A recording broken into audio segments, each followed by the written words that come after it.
Okay, so in some ways, the title is a joke because we really don't have the ability to be tired of Zoom. It's really here to stay. And for the purposes of this conversation, I am going to be using Zoom just as the catchphrase for a virtual platform, but it doesn't necessarily mean that you will be using Zoom. It's just a little bit easier to just kind of use that as the phrase. And so this is my disclosure slide. Basically, this is what I feel like right now, and I think this is probably what many of you feel like right now, which is that our life is a little bit chaotic. We're feeling pulled in a number of different directions, and we feel like there's a lot of different things going on, many of which are new and unusual for us. And the disclosure here is that I am not an expert in virtual platforms. And I'm giving this after having done a bit of reading and listening to some webinars and trying to put a bit of information together. And I think that we're all going to learn from each other as we start to share best practices. And this is really an opportunity for you to hopefully get some take-home points that you'll be able to think about and plan using your planning for the interview season. And that's really the most important message today, is that what is very obvious is that this process requires that you have a plan. This is not going to be something that you'll be able to just pull off kind of last minute. And it's really important that you think about it and that you have a plan ahead of time. So this season brings with it a whole new kind of world of uncertainty. And I've really kind of captured those into the buckets here. Basically, this is pretty new. There's really not a best practice out there that gives us an experience of a full virtual interview season, with the exception of the University of Arizona Internal Medicine program, which actually has been doing virtual interviews for the last several years. And I would encourage you actually, at some point before you start getting into this, to actually Google their YouTube webinar. It's a little bit over an hour, but it really describes sort of how they implemented this and some hurdles they overcame. A lot of that information will be in today's as well. They had a little bit of a hybrid situation where they did still allow some in-person visits, so it wasn't totally virtual, but they do have some examples. But otherwise, other than that, if you look through the literature, there's really just very small reports of places that tried it in smaller programs like fellowships. And most of the reports that are published are actually on places that kind of talked about opt-in versus opt-out and compared sort of opinions and feelings of the applicants in that. And that's obviously not what we're dealing with this year, where we're in an all-in, opt-in only platform with both not just the interview, but also sort of seeing our campuses. The year is also a little bit weird because it really does not have any visiting. And so we are very used to having sub-Is with us for a month, where we get to have sort of this holistic impression of them. We're used to people potentially coming back for second looks, and that may be both advantageous to the applicant and maybe even to us if it kind of expresses levels of interest. We're used to being able to take people on tours, and I think in the beginning of interview season, there's a lot of enthusiasm for that, and maybe that wanes as the interview season goes on. But I think particularly this year, where people are going to be choosing a residency without having been there, that tour in the virtual setting is actually more important. There's definitely uncertainty around numbers, and I think this is where we're all speculating. We're all trying to guess. We know that in the past, EM applicants are applying to somewhere in the low 50 range of applications each year. Is that number going to increase? I think everybody suspects the answer to that is yes. Does that alter what we have to do in terms of the number of people we're inviting to our programs? I think we all probably think that that answer is yes. And are we also going to be sort of all seeing similar people if we have similar types of programs? And there's some ENT data from recruitment literature that says that in the ENT world, there were very large percentages of students that were interviewed by all of the same programs if they were sort of in their peer group. So what's going to happen with that, and how will that affect our rank lists? We don't really have any best practice to go by. And then lastly, our standard, what we're used to, sort of what we look at every year in terms of application packet, is going to be different. So some schools have not had normal length of clerkships. The clerkships have been either delayed or shortened, which may affect what's written in their narratives, which may affect their grading, may affect their letters of recommendation. And then we're also all dealing with kind of the change in the SLO recommendations, where we may have one SLO from just a home institution, or no SLOs if someone wasn't able to do an EM sub-I, or potentially some students who have two if their home institution had two different rotations. And then we have this new one of the Oslo, where we're asking people in other specialties to evaluate our applicants using our sort of graded format. So there's a lot of new things, and I think that will create some level of anxiety for people as we move into the interview season. But what we do know is that applicants think the interview day is really important. And this is from the 2019 data of looking at factors that affect how, or the factors that are most important for an applicant when they're thinking about a program rank list. And the interview day experience is right up there as number 2.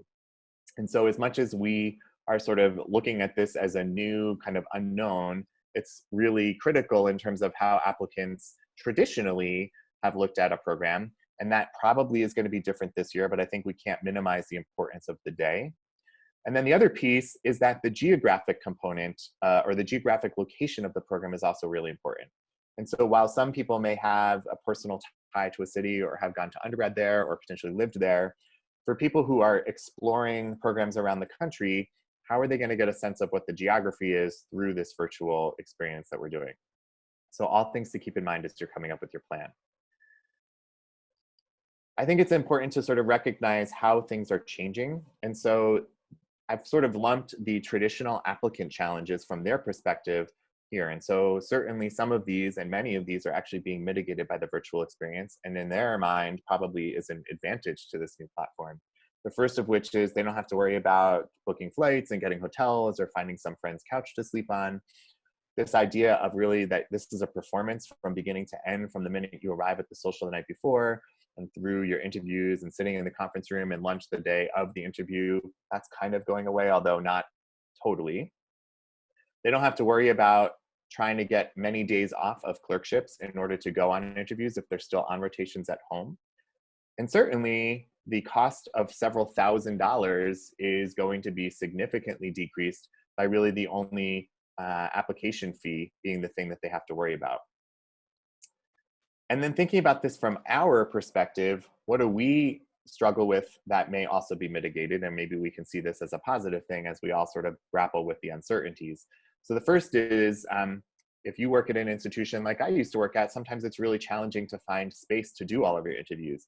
Your faculty may not have a number of offices. You may have to kick administrators out of the office space in order to accommodate the interviews. So we don't have to worry about that anymore. Weather was always a panic for me. So I would wake up, if there was snow, I would try to start to think about how was I going to get people that are dressed nicely with potential suitcases, wearing dress shoes or high heels, and get them to walk through the streets of New York in snow and get them to do a tour. So that's gone. We might not need as much faculty availability in terms of blocks of time and having to come on campus for an extended period of time. And so there might be increased flexibility where we were previously challenged by that as a limitation, both of residents and faculty. And then I think we all dealt with the cost associated with interview season, not just the socials the night before, but then I think we probably all sort of upped our game a little bit when it comes to what you were doing for food in conference. The traditional sort of carbohydrate load of bagels and pastries may have changed into some warm eggs and maybe some hash browns.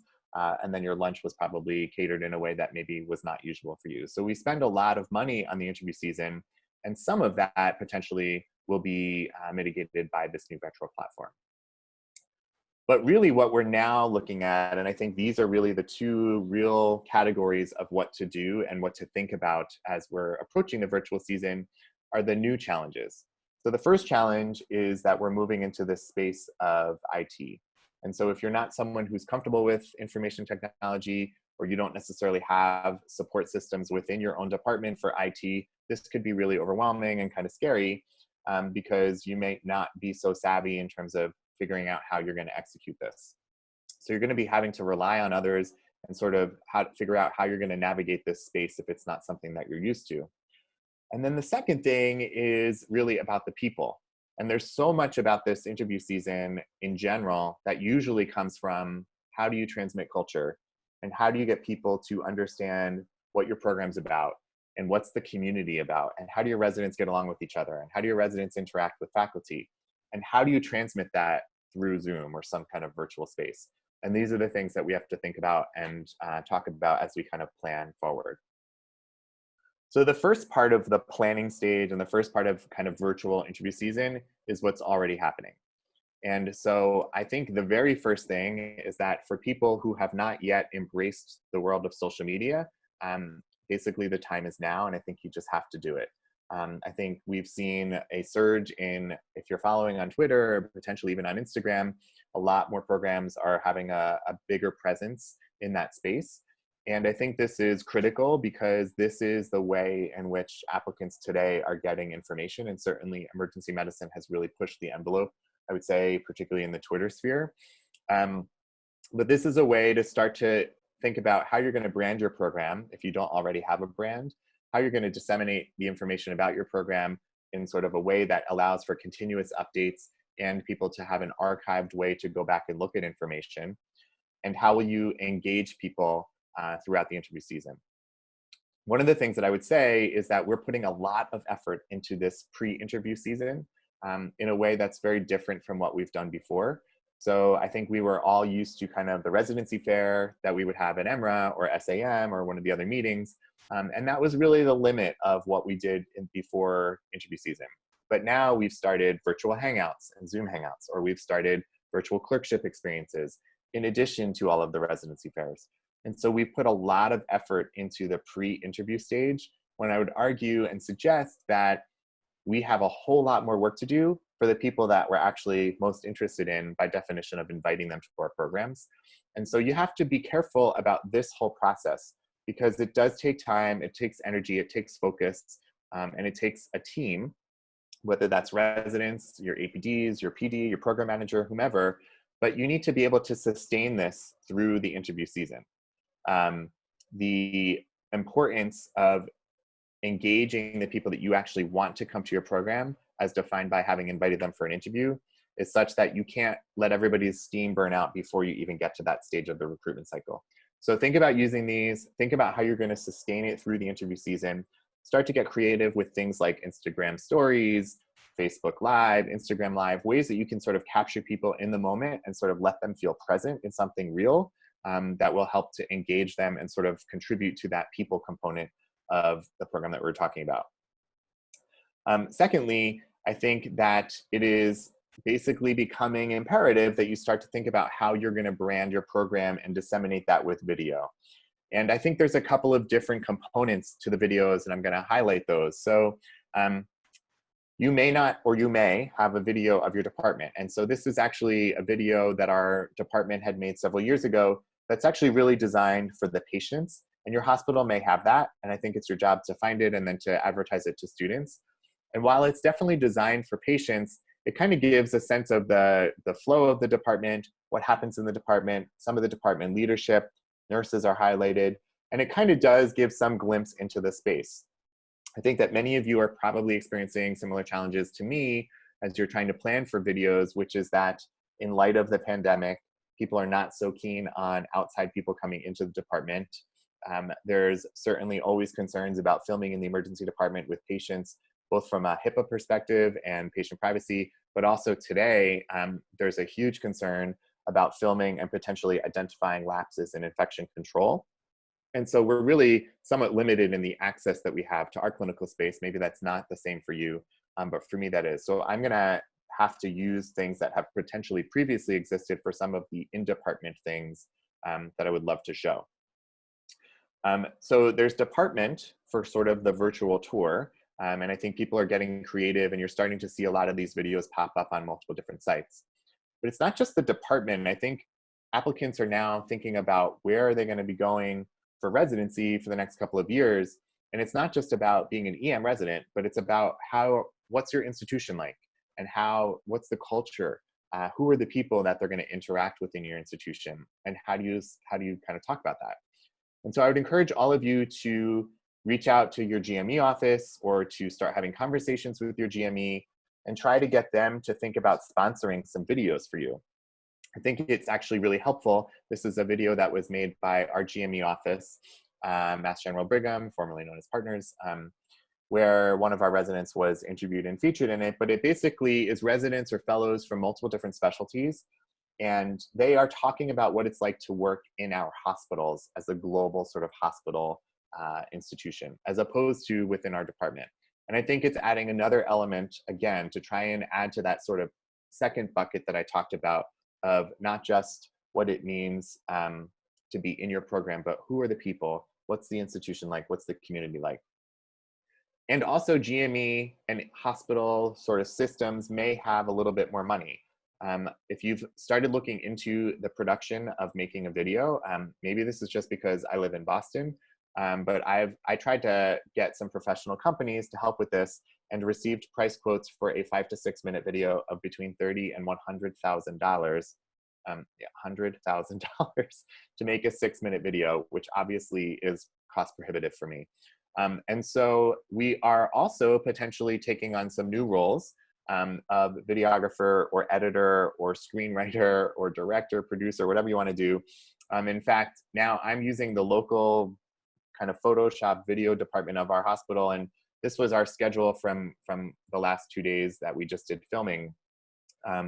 And basically, what I want to talk about here is that if you haven't already made a video, I would spend some time looking at examples that you can find on Google of multiple of our colleagues around the country who have already done this. And I think that you'll see there are very different styles to the video. And so you, again, in keeping in that idea of what's your brand and what's the message you want to deliver, what are the things you want to highlight? And so for me, I had a lot of different things in my mind, and I thought I wanted to sort of get sound bites on different topics, and then ultimately we'll kind of write the storyboard of what our video will show. And it's a little bit more homegrown and not with all the bells and whistles of a $100,000 production, but I'm hopeful that it will get the message across of the things that I think are important for applicants to know. And again, really trying to shed light on who the people are, what's it like to be a resident in the program with us, and transmitting that sense of culture that they would have potentially gotten when they were in person. And so then we're gonna get to the actual process of doing a virtual interview. So I think one of the first decisions that you need to make in terms of how you're approaching your virtual interview season is whether you're going to do this in a synchronous fashion or in an asynchronous fashion. And I think most of us intrinsically are thinking that it seems obvious that you're going to do this in a synchronous way, where there's bi-directional communication, where people will be having the opportunity to have back and forth question and answer, kind of a more traditional Zoom format as opposed to this kind of thing where I'm just talking into the computer. The asynchronous component or asynchronous version is kind of like the SVI. And I would say that very small studies that have looked at some comparisons, this is certainly not received as positively by the applicant, which I don't think is surprising. But I think that you could entertain the idea of having a component of your day potentially be asynchronous. And by doing that, you could have a recorded video question, or you could potentially have it into the chat box and have the applicant answer that question and just have it be a one-way dialogue like the SVI. What's the benefit of that? The benefit is that you could potentially have multiple faculty members kind of score that. And that would be a way to ensure that you may have some mitigation of bias, of personal bias that's brought to someone's interaction with an applicant, which I'm going to talk about later. And just also have some increased flexibility in terms of the scheduling of your day and not needing to have multiple different rooms depending on what platform you ultimately use. And so you will need to think about how you want to design it and what format you want to do. And then you need to think about your actual day. And I see Erica Salas, my former program coordinator, is on here, and so she will recognize this grid. This is from when we worked together. But how are you going to do your day? And are you going to do your day in the same way that you've always done it on the in-person platform or format? So I will tell you that that might not be the right idea. So there's not a lot of information out there about kind of full day interview recruitment sessions in the virtual space. But if you start looking into some of the kind of editorials or commentaries or blogs in the business world, there's a lot of information about this idea of being on screen all day. And I would say that one of your take homes from thinking about the design of your interview day would be that shorter sessions are better. The less time someone's directly staring into the screen with someone else, the better. And potentially the shorter the day, the better. Or potentially thinking of your day in two different segments. The other thing that I think you can think about in terms of shortening your overall day or just changing it up a little bit is what you want to do with your morning welcome session. So I think most people start with some sort of half hour or 40-minute or something where the PD or potentially the PD and the rest of the team, or maybe even the chairs, are involved in some kind of initial welcome. And one of the questions is whether you need to do that, quote unquote, in person or live. You could think about actually doing that on video and recording yourself and actually getting your best performance and your best slide set and all that stuff, and then sending that to the applicants ahead of time. And what that will do is, one, it will give them time to look at something before they show up and maybe think about some questions that they may not have had before just from reading through your website. And it also will free up some of that time of your day and potentially allow you to navigate in terms of thinking of maybe different cohorts of individuals.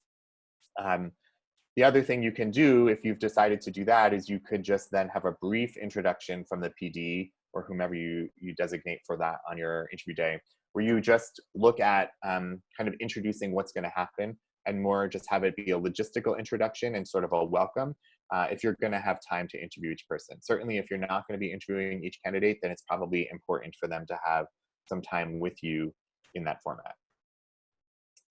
So one of the next things is that you have to think about how you're going to do this. And, you know, I see this Zoom screen and I immediately start to cringe and I start thinking about what am I going to do? So you need to make a decision, and then you need to kind of own that and move forward and start to think about it and develop it, because it's not that far away, of what platform you're ultimately going to use. Are you going to use Zoom? Are you going to use Skype? Are you going to use WebEx? Are you going to use Google Hangouts? Or are you going to use one of the commercial products like Thalamus? Not endorsing any of these things. But each of these things has pluses and minuses, I would argue. But the most important thing is really to figure out which one will be most comfortable for you, for your program manager, for your team, so that you can do this in a way that's seamless, that looks like you've got this down, that there's no question that this is really going to be a successful day for you in terms of recruiting the people you want. But when you're thinking about this virtual experience, I do think it's important to kind of just re-emphasize the idea about this concept of Zoom fatigue. And so this is actually a real thing. And I don't know about you, but for me, the days where I'm on Zoom all day long, I finish and I just want to go to sleep. I feel like I've just like worked out, or which I don't do very often, but I've done a lot of things and I just want to take a nap, which is so weird to me because I've been literally sitting in a chair. And it turns out there's actually a lot of information about this out there. And so this is really just about the longer duration of time that you have somebody on Zoom, the less attentive they're going to be, the more fatigued they're going to become. And these are the reasons why. And I think this is important. It gets back to that sort of fundamental theme about how you're going to design your day and the length of time you're going to do this day. So having to stare at a screen and focus and interact with someone actually is a very different level of awareness and increased level of focus for you, which is expending additional mental energy and making you more tired. There are actually also these little bouts of anxiety that happen throughout Zoom meetings. And we've all experienced this, right? So you're talking to someone and then suddenly you can't hear something. And so you're like, is something wrong? And then that creates a little sympathetic surge for you. Or suddenly you get that flash on your screen that says your internet connection is unstable and you get a little bit anxious, particularly if you're speaking. Or someone starts talking and it goes really slow or something like that, and you think that they've lost their connection and you get a little bit anxious. Or you start talking and then you realize you didn't unmute yourself. There are all these little things that are causing these little blips and creating increased anxiety, which at the end of a long day are actually going to be more fatiguing. We're actually also totally aware that we are being watched. And that's actually creating this also unconscious dialogue in your brain of like, what do I look like? How am I acting? What are my hands doing? And you're expending energy on that as well, making you tired by the end of the day. You're missing out on the nonverbal cues that happen in a normal conversation. We interact with people, we read body language, we change positions, we sort of have back and forth. All of that actually creates additional mental stimulation, and that's gone, and so you get more tired. And then lastly, we're also just all really tired of this. For many of us, we have been exclusively remote, and so you're having a lot of interaction over a computer screen, and so you're just done. And not looking forward to more of it. And we're not alone. And the faculty, the interviewers, the applicants, everybody's going to be kind of experiencing that. So what are some tricks to help you educate your faculty or your team before you actually do the interviews as to what we're looking, or what things can you do to help mitigate this fatigue concept. So ideally, we're going to have everybody happy, everybody smiling, everybody engaged, like the picture. So one of the most important things is that you need to schedule breaks in your day. Having the back-to-back sections of interviews is not only going to be complicated from a logistical standpoint if you do have any IT hurdles, but it's also important for that sort of mental reset. Not necessarily a mental break, but you actually want to get somebody to actually recharge, given that we know there are a lot of things contributing to their fatigue. It's actually helpful to hide your own picture. So my picture is not there right now, so that I can't see myself and I have no idea what I look like. But I'm also not wasting or getting distracted or kind of drawing my attention away from what I'm trying to do because I'm looking at myself and wondering if my tie is straight or if I'm, sitting weird or something like that. So have people hide their pictures. Take away other on-screen stimuli. And so having other things on your screen will not only be distracting and not relate well to the applicant, but also actually contributes to some of that fatigue because you're actually using your brain to try and focus on multiple things at the same time. So turn those things off and make them not part of your process. And then the last thing, which is just this psychological thing, but many of us have been working in our own personal space in our homes. We associate our personal home space with relaxing. We associate it with sort of not being at work. And so I would suggest that maybe you have a conversation with your interviewers as to whether or not they want to be taking part in this process in your actual workspace so that people can sort of mentally reset and think about themselves as being at work and not being at home, which may help to keep them engaged in the process. So I mentioned that so much of this is about having a plan. And so I've just highlighted several different areas here that are things that you need to have. So I would say that as we're going into this new process, that you really have a checklist and that you think about this checklist the same way that we prepare for a difficult airway, that we think about all of the things that we're going to do related to these virtual interviews. So the first thing is related to your schedule. It is essential that we stay on time. If you can imagine that you're using Zoom and you've got multiple different rooms and people moving around, you don't have like a flight control, center where somebody is actually going to be able to see what's going on in all the different places. People have to stay on time in order to make the day run smoothly. So, and you also, unless you're using one of the commercial products, you don't really have the ability to sort of do the knock on the door to give the warning. Thalamus reportedly can do that. Again, not endorsing any particular product. But you lose that ability to sort of be in the same place and have your program coordinator and your managers kind of running around and helping because everybody's virtual and not necessarily around. Schedule the breaks, not big long breaks, but breaks that will just build in some buffers in case you have unexpected hurdles on the day, particularly in the beginning when we're all getting used to this. IT failure, I think, is essential to have a plan for. We have a backup plan in the ED for downtime when the EMR is not working. We have to have a similar plan here. And I would say the basic principle here is that it's critical that every single interviewer get your applicant's phone number so that if you lose your connection for one reason or another, or your platform goes down, that they can just call them and convert to a telephone interview. And then you won't lose the time, your schedule won't be totally disrupted, and they'll still get to have the conversation, which is obviously the most important part. The other thing that I would suggest is that both all of the applicants as well as your interviewers have a contact person that they can reach out to in real time. Similarly, you're not going to be on site, but there may be a problem. Somebody might be having trouble with whatever platform you're using, they can't log in or something. So whether that's your coordinator, your manager, if you have a departmental IT person or are lucky enough to have that, somebody who's going to be kind of in real time resolving any difficulties, and everybody has the ability to access them probably through some kind of phone number. I would say that it is really important that people practice this and that you require that you're having your interviewers do some sort of dry run. Particularly if you've decided to go with one of the commercial platforms for the interview day, it's really important that people are not fumbling through this process for the first time when they're meeting people and you're supposed to be selling your program and really expending a lot of energy in the interview process. So introduce people to the platform. I would encourage you to create maybe a video tutorial of actually how it works, or a graphic representation of what the software is and how to do it, and actually just mandate that people log in and practice with your coordinator or whomever you designate to do this, so that they can actually do it, so that it's not something totally new to them for the first time when it really matters. Think about checking internet speeds. So one of the things that has happened that I've witnessed is that people who are working from home in their home settings on their home Wi-Fi, suddenly all of their kids are going to school on Zoom, and suddenly they can't support all of the traffic on their single server. So ensure that people have good Wi-Fi. If they have the ability to connect directly into an Ethernet cable, I think that actually can help. If they're doing it on a desktop or something at work, for example. There are sites that you can test your internet speed. One of them is listed there, speedtest.net, and really just get a sense of how good is your Wi-Fi, how reliable is it, because you don't want all of a sudden to lose that. Think about the materials that you normally gave to people in person, and whether you want to think about doing that electronically in an email, whether you want to develop some sort of interviewee website that you just release to the people that are interviewing with your program, where all of that information is accessible, or if you just want to have it as a PDF that they can download on the day of.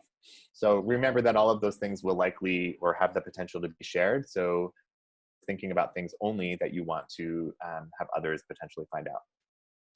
And then the last thing is, I think you need to have a backup plan.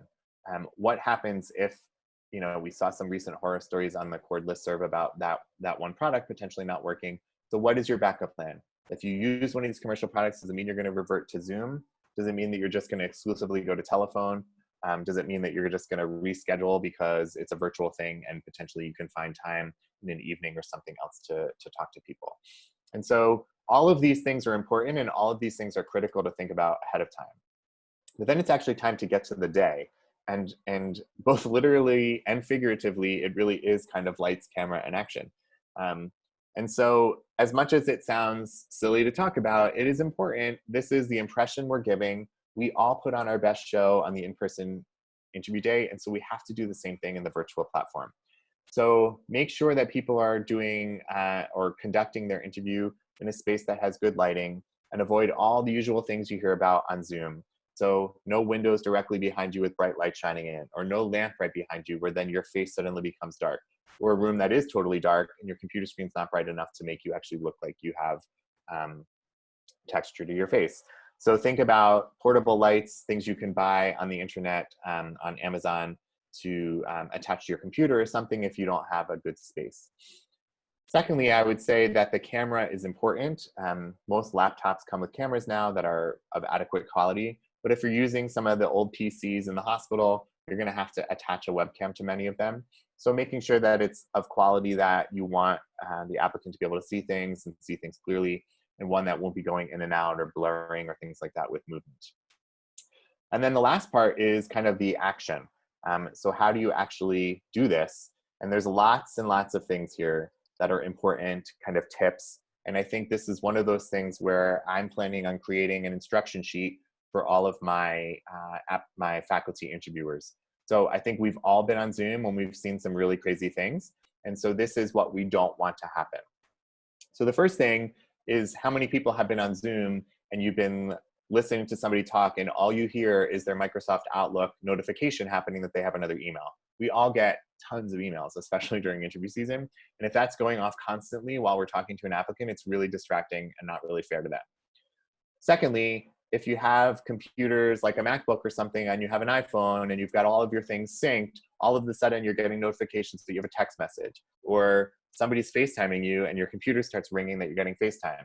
Again, totally not fair to the applicant. They should be having direct attention. We should really be thinking of this in the same mindset of us having walked into an office to sit down at a desk opposite this person when everything else is turned off and our attention is solely on the person that we're meeting. I think phones should be away, ideally off. Obviously, people can't always turn them off, but the vibration actually can transmit through the Zoom or through whatever virtual platform you're doing. So take them away. It's a distraction. If you see your text messages going off or your breaking news alert, then you're going to be pulled in that direction, potentially, especially if it's in early November. Think about whether your sound quality is okay just through the regular microphone in your laptop. And again, this is something you would want to test. And if not, think about getting headsets or earbuds so that you can have high quality sound. The other thing that that does is it minimizes your distraction of other things in the space in which you're conducting the interview. Worst case scenario, somebody's battery falls out in the middle of this. So make sure that everybody has on a interview checklist that they have their power cord with them if they're coming in from home, or if they're not using a desktop that's continuously plugged into a power source. A lot of people now are using multiple monitors. I think that it's pretty common, especially in offices, to have two monitors next to each other. I would say that they should turn off their second monitor. Again, can you imagine if like every time I was talking, I kind of kept moving my head off to the side and I kept looking at my second screen? The applicant's going to see that. They're going to feel like you're disengaged, or your faculty interviewer or resident interviewer is disengaged. And it's just going to detract from their overall experience and probably give a little bit more of a negative impression. I would encourage you, I'm not following this rule right now, but to tell people to have a non-mobile chair. There's a lot of opportunity and things you can do. You start turning around and looking in different directions, particularly if you're doing Zoom for 4 or 5 hours, and that gets distracting and can, I think, pull away the focus from the interview. And so not only is it distracting from a movement perspective, but if it's a chair that makes a lot of noise, again, that's another thing that's just sort of interfering with the conversation. Food and drink, I think, is obvious. But if you have a microphone that's sitting right here and you suddenly start taking drinks of your coffee or chewing, that's going to transmit pretty loud through the Zoom, which is not going to reflect kindly. What kind of background do you want people to have? So I would say that this actually has a lot of implications. I would just make a decision as to what you're going to ask people. If you're asking people to do it in their offices, that's one thing. I think you could create a virtual background that you provide to everyone. If someone is doing this in their home, I would say that there is the risk that if someone has a beautiful home with very expensive looking furniture or interior design, that could actually be potentially alienating to an applicant. And so I would think about where people are doing this and sort of have a discussion about what you want and the optic you want to give and the impression you want to give. And a neutral sort of plain background is probably the way to go if you're not creating a virtual one. And then lastly, ask people to really take this seriously as though this were an in-person on campus, if you're not making them come on campus, interview. So have your children taken care of, have your pets taken care of, have your significant other know that you can't be interrupted. We've all been on Zoom. You've seen people on national TV where their kids have kind of barged into the room and things. Obviously, it can happen all the time. But for these shorter days, I would say that it's important. And the last thing is that you need to dress the part. And many of you probably saw this Good Morning America story where the reporter was doing this, told this, whatever, did the whole report. And then at the end, the camera started to zoom out and suddenly you saw that he wasn't wearing any pants. And so obviously we're not going to have zooming in and zooming out, but you can imagine that if you accidentally hit your laptop or you hit your camera or something moves and the angle changes and suddenly you're exposed that you're sitting there, in this case, literally with your pants off, that just gives a sense of not the most professional thing to an applicant who is applying to your program. And then just some other things to consider about the actual day. What's your opening script going to be? I think as the program director or APD or whoever's running the day, I think probably need to have some kind of introduction to just talk about, this is what we're doing. This is what we're going to do in the case of some kind of IT failure. We recognize that this is weird for all of us. And just kind of put them at ease. I think as the season goes on, that certainly will become less important. But I would say in the beginning, and as everybody's sort of experiencing this for the first time, I think there's going to be a lot of anxiety around it for both the interviewers and the applicants. There's a lot of concern, I would say, that people are going to be recording these interviews. You have no idea right now if I'm sitting here with my iPhone on the desk recording this entire thing. And I would argue that from an applicant perspective or from a coaching perspective, that's actually great, right? So if you had the opportunity to record yourself answering questions and then go home and listen to that, that's great. Because if I give a lecture and then I watch myself giving that lecture, I am able to self-critique. I'm able to hear myself. I'm able to see what I do with my hands. What kind of words do I use over and over again? And you can adapt your practice based on real time or real video feedback. In this case, as an applicant, they want to succeed. And so why wouldn't they record themselves giving their answers? Because they want to practice it for the next time to make themselves better. The danger in recording is obviously they can share the questions and things like that. I don't know why people would do that, but we recently, we were talking amongst the program directors at my institution, and someone said that they saw on one of the Reddits or studentdoctor.net that all of the standardized questions they had used were posted. And so I don't really know why people would do that, but certainly they can. I think the other thing to just think about is if you ask people not to record, what exactly is the message that they're hearing? I think we are thinking about it from a fairness perspective. Are they hearing it from a, what are you trying to hide? And if something is said inappropriately or a match violation or something, is it because you don't want the evidence of that? So just something to think about. I'm not telling you which kind of where I fall on the answer to this yet, because I don't know that I've fully decided. But I think it's important and probably something that we should all be thinking about talking about potentially on our interview day. The other thing to consider is whether you want to have pairs of faculty doing the interviews. That may be a little bit more intimidating for the applicant. I'll talk a little bit more about bias in a few slides, but I think that will allow two people to hear the answers and certainly eliminates a little bit of the personal bias that may be associated with interpretation. The other thing that does is if one of the two individuals loses their Wi-Fi or loses their internet connection, the interview can continue and be seamless and not have to be scrambling to find a phone and things like that. And then the last thing is, what are you going to do with what was formerly your conference room or your lunchroom where people were waiting? How are you going to figure that out, and how are you going to bring that into your platform? If you're using Zoom, the waiting room function is not really a waiting room where people are together and congregating, but a place to get let in. So will you use a breakout room, and will you have multiple breakout rooms? And who's going to be sort of there in real time assigning people to the various breakout rooms? So that's a complicated process. If you are using something like Thalamus, supposedly there's the opportunity to kind of create that. Or maybe you're just going to decide that's not what you're going to do, and you're going to use all of these other ways in which people can interact with each other. And speaking of that, I'm going to talk about the socials. So I think a lot of us are having anxiety about, like, what are we going to do? How are we going to recreate these residency socials in a virtual setting? And I don't know that there's one right answer here. And I think part of the question here is, what is your ultimate goal? I think the goal for most of us is to give applicants a chance to interact with residents and to ask questions that they're not comfortable asking faculty members. This is where a lot of the conversations happen about shift schedule, the ability to get requests, how many hours do you work, what are the faculty like, how do they teach? It's also an opportunity for them to see how your residents interact with each other. The interacting piece is really hard in the virtual space. You can't have the sidebar conversations with just two people off in a corner. You can't sort of walk over to that conversation and then move over to the next one. Those things are not possible in one large virtual room. So the question is, do you do this with multiple different breakout rooms, which is possible, and just have people sort of randomly move between rooms through the course of a setting?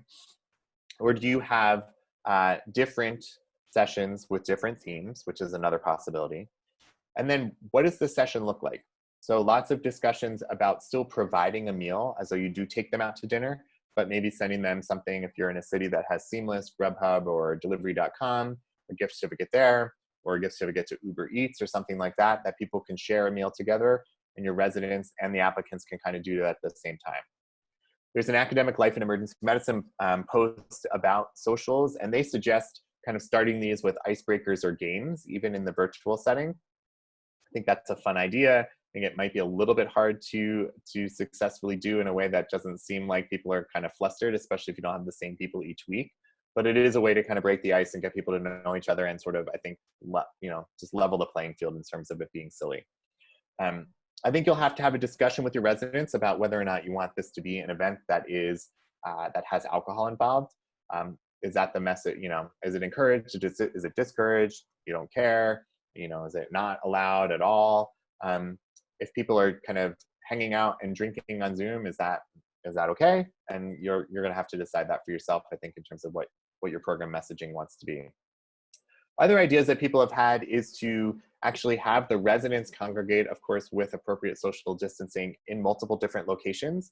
And so if you're in a place where the weather's nice and you can be outside, you could have some people, at different locations throughout your city, if there's Wi-Fi available, to say, hey, we are sitting on the Charles River and we're kind of just hanging out, and this is this section of town. Or we're over here outside of this bar in this neighborhood, and we think this is really cool because of this, to just give a sense of what the city is. And certainly this is also an opportunity to show things not necessarily in the ED, but you could have some of your residents in your resident library. Like, you got to get a sense of that, or your resident lounge, or somewhere else in the hospital if you're trying to get some sense of what the environment is like. And then the last thing is, just as sort of like a gift, if you're not going to do meals, which is a little complicated to orchestrate and potentially hard in terms of funding from your hospital, you might consider kind of doing care packages or something with swag of your program as a way to sort of just demonstrate sort of some social aspect and some sort of pride in your program for the socials.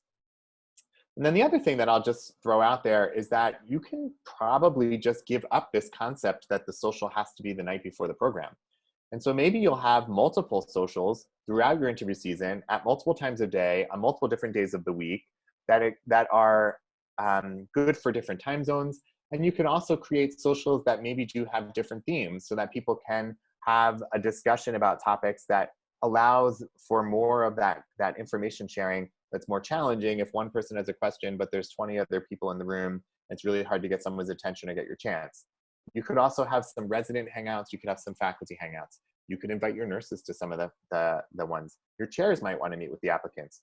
So I think there's actually an opportunity to actually make this really creative and to make this different this year. And not everybody's going to attend every one.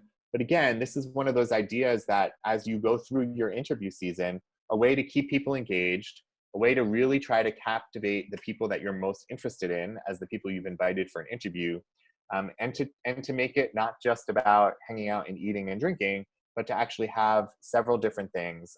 And really now you're focused on people that you're really, really most interested in. And so for the last few minutes, I would like to just talk a little bit about bias, and just pivot a little bit and out of the mechanics of the actual interview season, but just some things that are important, I think, for us to think about as we enter into a new type of interview season. And so as it relates to bias, one of the concerns is really about what has already happened. And so I would encourage everybody to spend some time looking at the AAMC and other materials on what it means to do a holistic review. And I think obviously many of you have already done that. But there is data to support the fact that the traditional metrics that we see in our applicant files, including the USMLE scores, including some letters of recommendation language, including the MSPE, including induction into honor societies, are not without bias and frankly work against people who are in underrepresented medicine categories.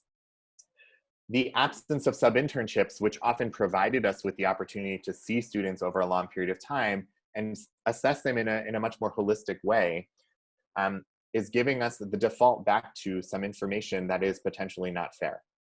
And so I would encourage you to just really think about that as we're looking at these applications, and to make sure that we're really truly thinking about the entire applicant and being fair and equitable to everybody.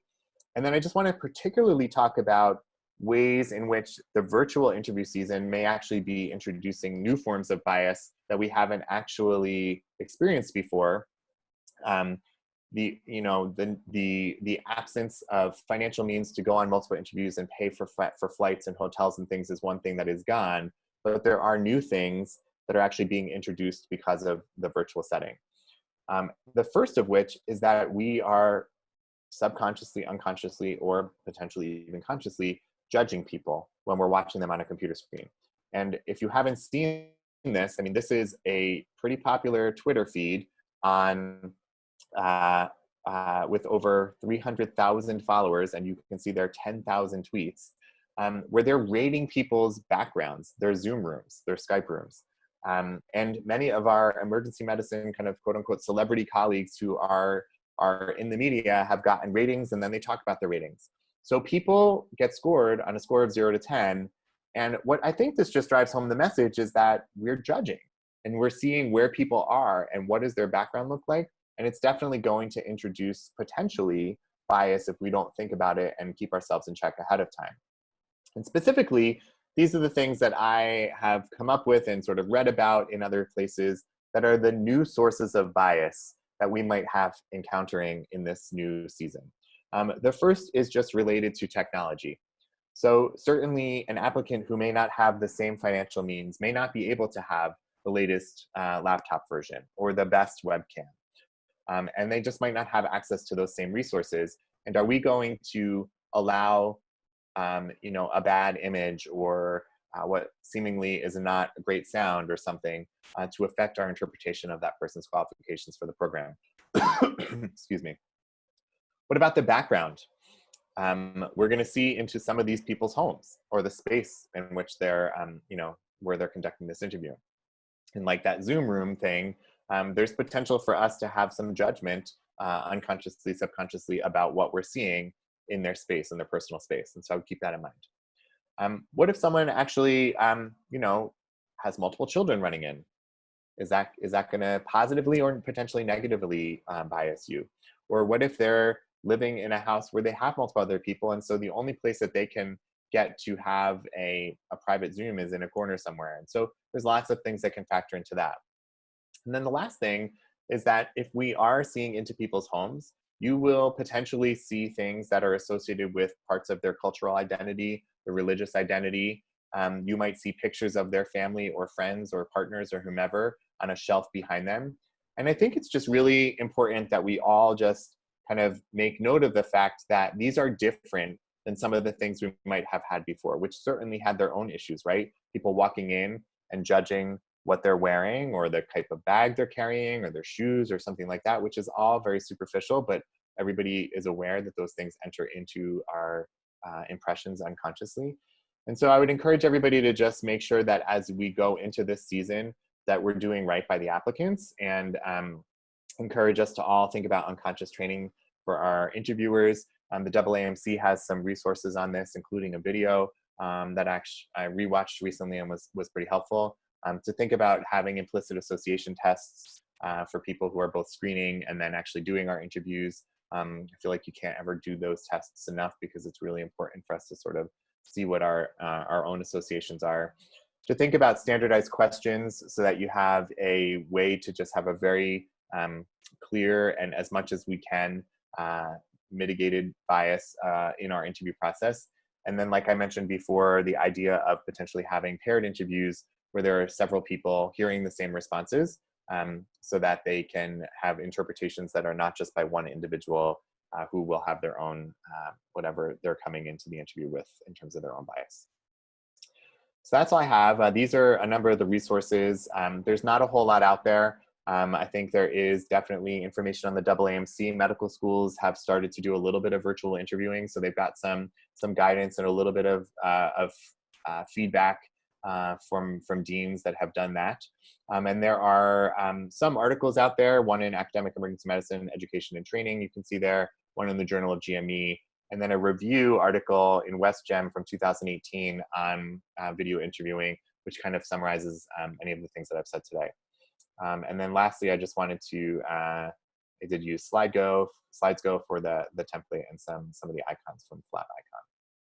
With that, I will stop sharing my screen and move into the next section. First of all, thank you very much, Dr. Egan, for a very informative presentation. That was very, very helpful. If anyone has any questions, feel free to post them in the chat section, and I will present them to Dr. Egan. So we have a couple of questions so far, Dan. The first one is not specifically related to virtual interviews, but the question is, can someone speak to how you manage the day-to-day of social media? Is this a PD, coordinator, resident responsibility? Do you use any tools to aggregate photos, edit photos or content, post to multiple platforms at once? Yeah, I'm sure everybody's going to have different opinions on this. So I have given for the Twitter account of our program, I have access, and I've given my chiefs access, and I've given one other fourth-year resident who's kind of my recruitment committee chair access for our Twitter posts. And I have it as a push notification on my phone so that I see it immediately if something goes out and kind of thing. In terms of the Instagram, it's a little scarier to me, and I was actually a little bit more hesitant to do that, just the nervousness of pictures. And so I have one resident who's managing our Instagram account, and all pictures are going through that individual. And she and I have had multiple conversations about what is and is not okay to put on Instagram. And if there's any question or anything that's in the clinical space, that I do want to see that ahead of time. I don't think it has to be the program director. I think it could be someone else that you have kind of implicit trust in. But I do think, I think most people understand what the implications are of a lapse in any of that. But even, when we first did the Instagram, I actually panicked at one point and I asked her to take down or to put in some clauses because there were pictures of people without masks. And these were just archived pictures from a long time ago. But I didn't want to give the impression that we were not paying attention to social distancing. And so we put in, something that says like pictures without masks or pre-COVID kind of stuff. So there definitely, it require a little bit of a lift in terms of your program leadership to just make sure that people are aware and sort of watching, because there is a potential for something really bad to happen. And so, yeah, I think you have to designate some people. I think you can trust the residents once they're involved, but I think you do have to have, at least in the beginning, some really close watching. Great, thank you. Okay, now some questions back to the interview day. Is there a maximum number of interviews that you recommend per interviewee? Is 5 or 6 too many for an applicant to tolerate? If you are doing 5 or 6, how many breaks would you recommend? This is the question that I definitely don't know the answer to yet. I feel like I've gone back and forth about this. In my mind, I'm going to keep it similar to what I would have done in person, with 5 or 6, but shortening the time that they're taking place. So I'm going to move from 20 minutes to 15 minutes, which will sort of, in my normal kind of grid structure, allow me to work in some breaks. I'm actually going to try to minimize breaks though, where in the old format, I feel like the way I had the day worked out, there was time where people would be in the room for periods of, could be an hour, it could have to be an hour and a half over the course of the interview day. Some of that was alleviated by doing the tours, but we don't have that now. And I just am not totally convinced that the sort of Zoom hangout breakout room is going to be easy to navigate and terribly effective. And so I think I'm going to mostly try to get people through their interviews quickly with some breaks in between, just for more technological advantages. But I'm going to try to minimize the amount of time that we have large downtimes where people will have to be in a waiting room. And hopefully that will allow them to have their own schedule alleviated a little bit better, but also kind of decrease any of this awkwardness if there's weird downtime in the room. But we probably will have some, but I'm going to try and make it as little as possible. Thank you. Again, if anybody has any questions, please feel free to post them in the chat, and I will be happy to present them to Dr. Egan. So the next couple of posts are actually comments. So you had mentioned about pairs, and there was a comment that said pairs also allow applicants to get a feel for how you interact with each other. Yeah, I think that's true. I actually didn't mention the only thing about pairs that's tricky, and one of the tips that I in my rehearsals I mentioned, I forgot to mention the real thing, is that it's really important if you're going to be doing a paired interview or a group interview that you have a very clear script. So Zoom is just really awkward because 2 people can't really talk at the same time and be heard. It's not like a conversation in a room where there's normal kind of dialogue back and forth. So yes, it does help with some of the interaction back and forth, but people have to be used to doing that and they can't talk over each other. And you need to have sort of a flow in your mind of, I'm asking this and I'll do the follow-up, you're asking this, you're doing the follow-up. And then because the casual banter becomes a little bit trickier, not as bad when there's only 2 or 3 people in a room, but it is important to think about. Thank you. And another comment you mentioned about backgrounds, there's a comment that says medical schools should be providing a location for interviews with quality technology and standard background. Yeah, I hope that's true. I don't know that it's definitely, I mean, we certainly saw in the SBI that wasn't true. I think this year is obviously a little bit different. And so hopefully most of the schools will be providing that for people. But, I think unfortunately, as we know, some schools, not all schools have the same level of resource and the same level of advising. And so, it's just a cautionary tale in terms of if that doesn't happen. And if everybody is getting that, and then there's one person that doesn't for some reason, we should withhold the urge to think that maybe they, just didn't follow the rules or something, or that school was just one that didn't have it. Yeah, my sense from speaking to students over the last several months is that not every school is doing this. And there are certainly some students in some schools who are left to their own volition. And I've certainly heard from some students who are very concerned because they live in a small apartment with a dog and they're worried about the dog barking the whole time and are really struggling to find a place where they can comfortably interview. But given some of the restrictions of COVID, they can't just go to someone else's house necessarily.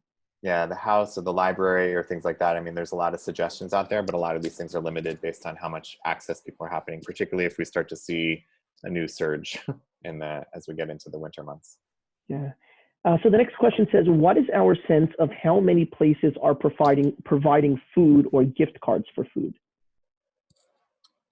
Yeah, I don't know. I haven't really seen any sort of large crowd surfing on that. I think institutionally, we've had a couple of fellowships do interviews already. And we've actually brought some of those applicants back for kind of questions about their experience and best practices. And I would say more than half of them said that they were given meals, but I would also, the difference is that those interviews are often smaller. There's not as many positions, and so there's not as many people. So there's also some logistics in terms of, at least for me, how to actually pay for things like that. It's a little tricky through the cost center, and the way the hospital allows us to purchase things like gift cards is actually quite complicated.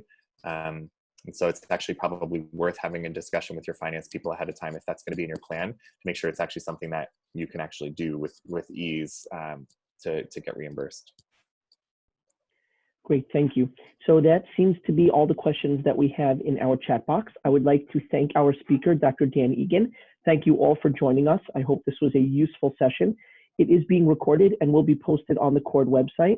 So if you want to look at it again or mention it to your friends or colleagues who did not have a chance to participate today, they can certainly do so on the website. Our next CORD Connect session is scheduled for October 29th. Follow your emails for more information. We look forward to seeing you there. Everyone have a wonderful, wonderful day, and please be safe. Take care.